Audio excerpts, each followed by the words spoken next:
Всем привет! Это у нас Ford Kuga 2.0 дизель 2012 года выпуска.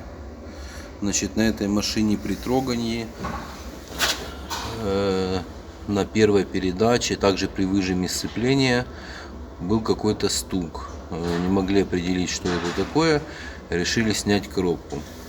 Значит, вот мы видите снятую коробку. Вот мы сняли выжимной подшипник. Вот он новый. Вот новый подшипник. А вот старый подшипник. Видите?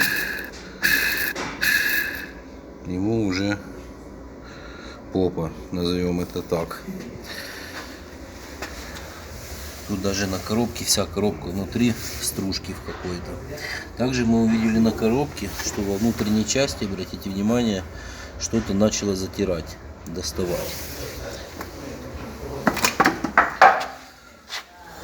И когда мы пошевелили корзину, увидели,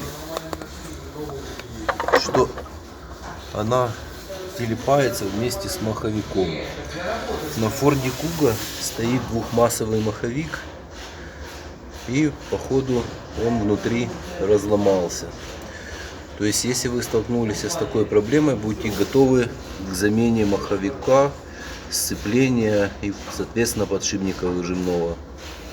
Стоимость маховика и комплекта сцепления от 15 до 20 тысяч гривен. Где-то вот так вот. Вот такой вот он идет. Двухмассовый маховик. Точнее, это корзина у нас, а маховик вот здесь вот под ней. Все, всем пока. Надеюсь, мое видео кому-то пригодится.